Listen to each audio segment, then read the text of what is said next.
नमस्कार, मैं हूं आरजे रेक्स 94.3 माय एफएम से।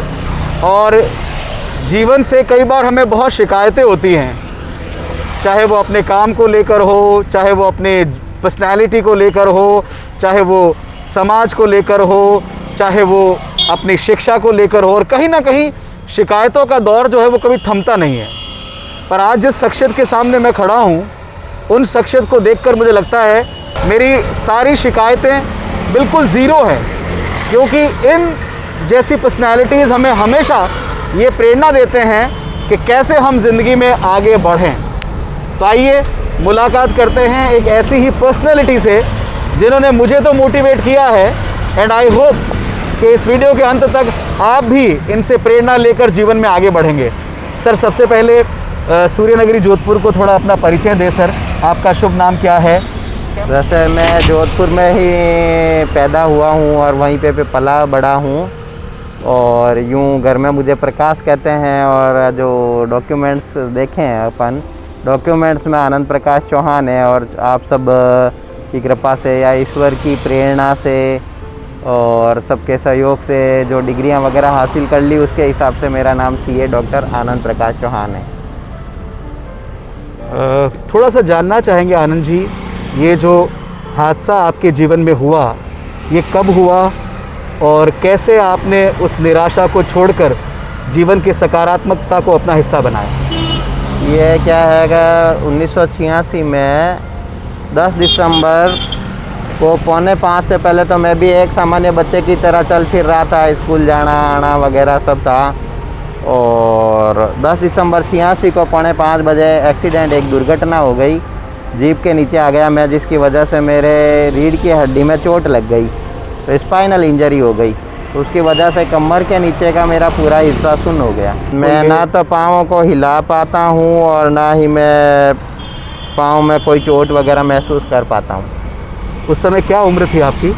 उस समय 14 साल थी सर। तो 14 साल के बाद काफ़ी टफ समय आपने बिताया होगा निश्चित रूप से। 6 महीने में भर्ती रहा था। फिर काफ़ी समाज बंधु मित्रों वगैरह ने मुझे प्रेरित किया आगे पढ़ने के लिए। तो मैंने प्राइवेट 10वीं का एग्ज़ाम दिया था, उसमें पास हो गया। उसके बाद MCOM CA UGC net PhD ये सारे डिग्रियां ले ली। तो उसके बाद एक थोड़ा सा एक अच्छा समय आ गया ये कहिए। जॉब कब लगी आपकी? जॉब 2011 में लगी।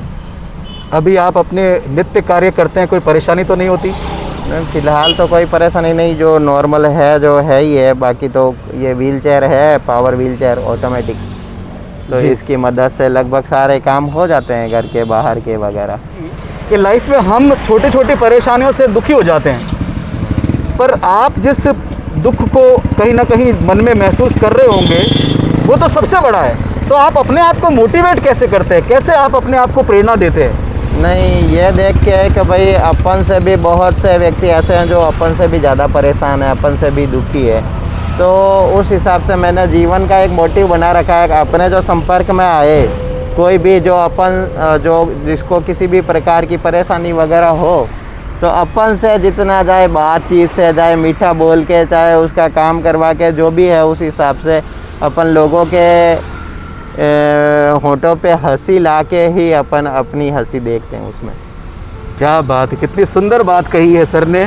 मेरे बारे में जो वर्णन मैंने फेसबुक पे लिख रखा है वो ये है, a pleasing personality with the motto of life, if only I could bring even a single smile on someone's lips. Wow, that's really inspiring and very highly inspiring I can say. और sir, कहीं ना कहीं मैं उम्मीद करता हूं कि आपकी जीवनी और आपके जीवन के बारे में जानने के बाद कई सारे युवा साथी इंस्पायर होंगे, जीवन की परेशानियों से घबराएंगे नहीं। परेशानियाँ तो सभी की है, लेकिन हार मान जाने से क्या होगा। बस यही है, जो अपन से ज़्यादा परेशान है उसकी परेशानी को देखते हुए अपन को ये मानना पड़ता है कि अपनी परेशानी कम है। वाह, वो जो गाना भी गाया हुआ, जीवन में कितने दुख है मेरा दुख कितना कम है, वही है। सुपर्ब। मैं दिल से धन्यवाद देना चाहूँगा श्रवण डागा को, जिन्होंने मुझे इनके बारे में जानकारी दी। इस समय श्रवण हमारे साथ में ही है। मैं चाहूँगा श्रवण आप भी इधर आओ। को मैं काफ़ी टाइम से देख रहा हूँ। हमारा आउटलेट है यहाँ न्यू पावर हाउस पे, आयुर्वेदिक का, जहाँ पर आप आते हैं कई सारी मेडिसिन लेते हैं, कोविड टाइम से आ रहे हैं, कोविड टाइम के बाद से आ रहे हैं। जब भी मैं इनको देखता था मेरे को एक अलग सी प्रेरणा मिलती थी कि आप कितना तकलीफ़ में हैं या कोई इतनी परेशानी में, लेकिन अपना नित्य काम सारा कर रहे हैं खुद किसी की मदद के बिना। और इतना जज्बा, इतना कॉन्फिडेंस कहाँ से आता है इनमें, मुस्कुराते हुए, वो भी मुस्कुराते हुए, मतलब इतना अच्छे से। तो ये काफ़ी टाइम से देखा, कई बार मैं इनको रोड पे जाते हुए देखता था, कई बार आते हुए देखता था। आज पता नहीं मैं एकदम से मैं गाड़ी चला रहा था और आपको मैंने देखा जाते हुए, तो मेरे को एकदम से क्लिक किया कि मैं आपको फ़ोन करूँ रेक्स भाई, तो मैंने आपको फ़ोन किया। तो ये हैं CA Anand Prakash ji, gazetted officer, जिनसे आज हमने मुलाकात की।